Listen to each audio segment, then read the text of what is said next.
J'ai sacrifié une somme immense et j'ai diminué de quelques millions mon revenu fixe. Mais l'un des rêves les plus anciens de ma jeunesse est devenu un fait visible. La ville en est souffletée et la nature changée. Pendant bien des années, j'ai vécu en d'horribles chambres dans les quartiers les plus grouillants des villes les plus populeuses, les plus poussiéreuses et les plus tumultueuses du monde. Je détestais ces chambres, ces maisons, ces rues, ces villes, mais je ne pouvais faire autrement que d'y vivre. Et je songeais que 50 ans ou 100 ans plus tôt, sur l'emplacement de ces boyaux immondes, de ces casernes sordides et puantes, de ces labyrinthes d'asphalte et de boue, il y avait des prairies où les fleurs fleurissaient au soleil, des champs où les fruits mûrissaient, où les oiseaux chantaient, où les lièvres couraient et où le vent s'étendait librement. La terre franche, trempée par les eaux, odorante d'herbes saines, silencieuse, hospitalière aux vagabonds. Et je souhaitais qu'un jour un homme très puissant, un Richard ou un dictateur, s'amusât un jour à rendre à la nature ne serait-ce qu'un morceau de ces villes répugnantes, qu'elle vînt renverser les maisons, dépaver les chaussées, ramener l'air pur là où croupissaient des cloaques, le silence où grondait le bruit et la solitude, là où des milliers d'hommes s'amoncelaient en des tombeaux de briques superposées. C'est ce souvenir qui me guida peut-être, sans que je m'en sois aperçu, quand j'achetai ce lot de maisons dans un des quartiers populaires de New York.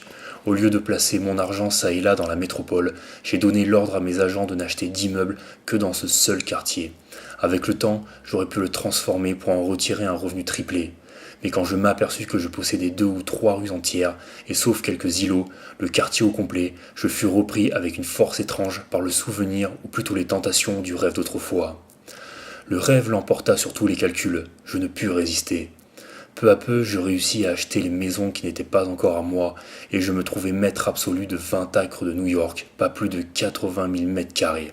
On mit 6 mois à chasser tous les habitants et 10 mois à jeter bas toutes les maisons.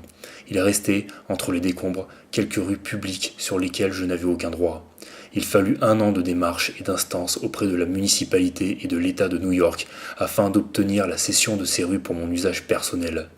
Puisqu'il n'y avait plus d'habitants, les voies d'accès aux maisons détruites étaient désormais inutiles. Mais, pour triompher des dernières résistances, je dus laisser croire que mon intention était de destiner à un usage public le parc projeté. Quand tout fut réglé, j'en fis à ma guise. Les 20 acres de terrain furent enclos d'une haute muraille sans fenêtre, grille ni porte.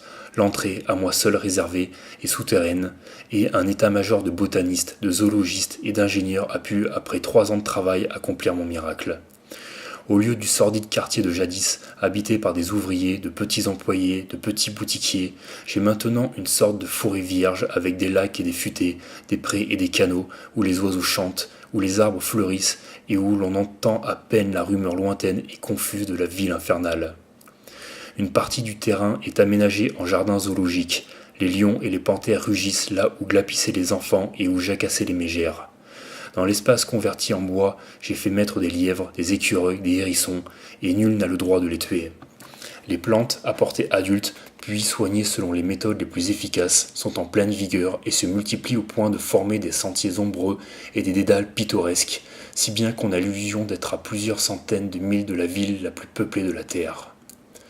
Pas une maison, sauf des pavillons dissimulés pour les jardiniers et les gardiens des fauves. Qui passe au dehors ne voit rien, ne jouit de rien. Peut-être entend-on la nuit, dans les rues voisines, un rugissement de tigre ou un chant de rossignol. Moi seul, je profite de ce petit paradis retrouvé. Je ne laisse entrer personne, je n'y invite personne. Je n'ai pas dépensé une grosse partie de mes capitaux pour qu'on m'admire ou qu'on me fasse des compliments. J'ai fait cela uniquement pour contenter l'adolescent qui, voici tant d'années, porta mon propre nom, qui souffrit de l'entassement fétide des villes et de leur atmosphère étouffante, mais qui finalement s'est vengé, en rendant à la lumière au moins un morceau de ces champs que les hommes avaient cachés sous d'ignobles cubes cellulaires.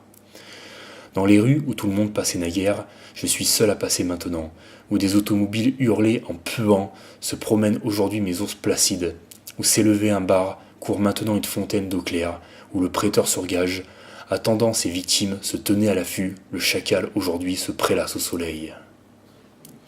Au cœur même d'une ville orgueilleuse et colossale, je me suis payé ce qui est, pour l'homme moderne, le véritable et le plus coûteux des luxes, l'isolement et le silence. Ceux qui passent au dehors, qui regardent ces murs hauts et nus et qui savent ce qu'ils renferment s'écrient « Caprice de fou !»